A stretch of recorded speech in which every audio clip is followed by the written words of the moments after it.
Bien, aujourd'hui nous allons parler de la dépression. Comme plan, nous allons commencer par la définition, les plaintes, les critères, les risques suicidaires et puis nous allons terminer par la prise en charge. Donc nous aurons 5 points à développer au cours de cette vidéo. Je vous invite donc à suivre attentivement. Alors, les maladies psychiques sont des pathologies qui rongent la personne à l'intérieur et la plupart du temps, la dépression ronge la personne à l'intérieur et vous ne savez pas si la personne est en train de souffrir, s'il a des problèmes. Alors, le fait de se sentir triste, d'être déprimé, d'avoir des idées noires ou de se sentir avoir des difficultés pour dormir ne spécifie pas si la personne a des problèmes de dépression. Et il peut s'agir seulement d'une mauvaise période où la personne est en train de passer. Pour pouvoir parler de la dépression et donc des maladies, il faut que ces perturbations que nous avons parlé là, la marque des sommeils, des idées noires, etc., perdurent dans le temps et qu'ils soient multiples et bien caractérisées. Alors, comme plainte, les patients dépressifs se présentent avec des plaintes le plus souvent non spécifiques. Il peut y avoir des nausées, des vomissements, des troubles du sommeil, de perte de poids, de constipation, de l'hypersomnie même. La personne dort beaucoup. Il peut y avoir des maux de tête, des fatigues. Donc, on ne sait pas directement si la personne souffre de la dépression. Et la plupart des temps, les patients qui consultent ne consultent pas pour la dépression parce qu'ils ne savent même pas qu'ils sont dans la dépression.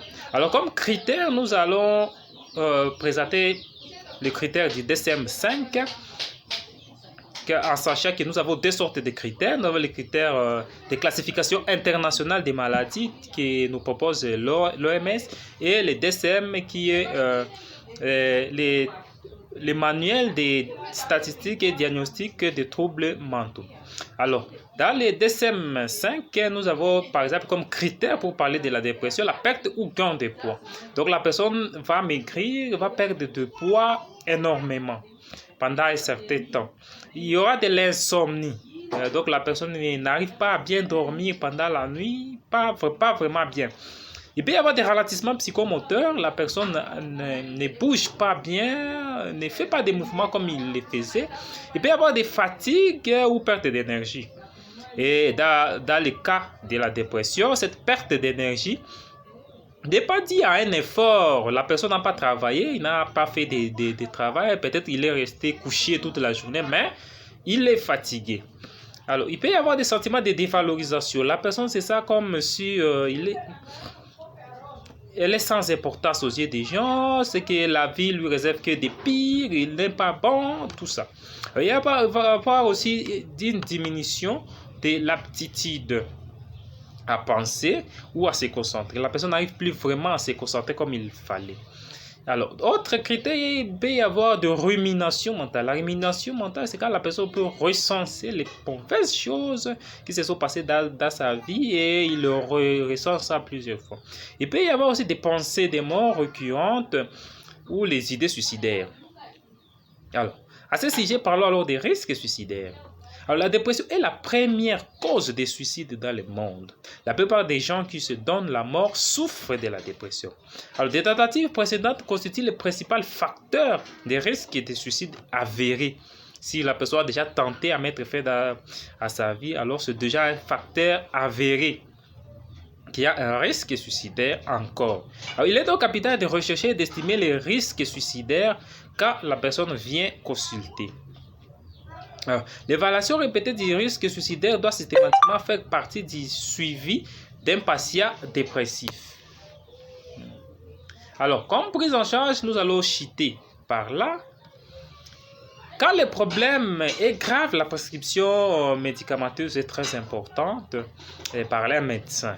Et pour les psychologues cliniciens, un ensemble de psychothérapies peuvent être proposées aux clients. Et parmi ces psychothérapies, il y a par exemple la thérapie cognitivo-comportementale que nous utilisons beaucoup plus. Alors, ces thérapies sont des thérapies brèves et ont montré leur efficacité dans le traitement de la dépression, évidemment dans d'autres troubles aussi, mais dans la dépression, vraiment les thérapies cognitivo-comportementales sont très importante. Alors, je ne peux pas revenir ici à expliquer qu'est-ce qu'une thérapie, comment se passe une thérapie cognitivo-comportementale, puisque nous avons déjà fait une vidéo sur notre page Facebook, mais nous allons encore faire une vidéo pour expliquer ce que c'est une psychothérapie, comment le psychologue prend en charge, comment le psychologue aide une personne à sortir d'une maladie. Ça, nous allons développer ça un peu plus tard. Mais dans le cadre ici, on utilise la thérapie cognitivo-comportementale. Ce type de thérapie est dit bref, comparé à un suivi psychologique avec un spécialiste qui dure généralement plusieurs années. Par exemple, s'il y a des psychanalystes, là vous allez faire un peu beaucoup plus d'années, ou même toute une année, 2 ans. Mais pour la thérapie cognitivo-comportementale, c'est bref et ça ne prend pas beaucoup de temps. Alors, le biais de changer le système de croyances, puisque les personnes, nous avons dit, les personnes dépressives sont des personnes qui ont des sentiments de dévalorisation, de culpabilité, de désespoir. Et alors, il faudra changer ce système de croyances. Eh bien, beaucoup de gens pensent que pour changer ça, il faut dire à une personne, eh bien, arrête de te soucier, il ne faut pas avoir de tristesse, il ne faut pas être triste. Ce sont des conseils qu'on donne, mais ça ne marche pas quand on est dans la dépression. Eh bien, ça ne suffit pas. Alors, il faut changer ce système de croyances.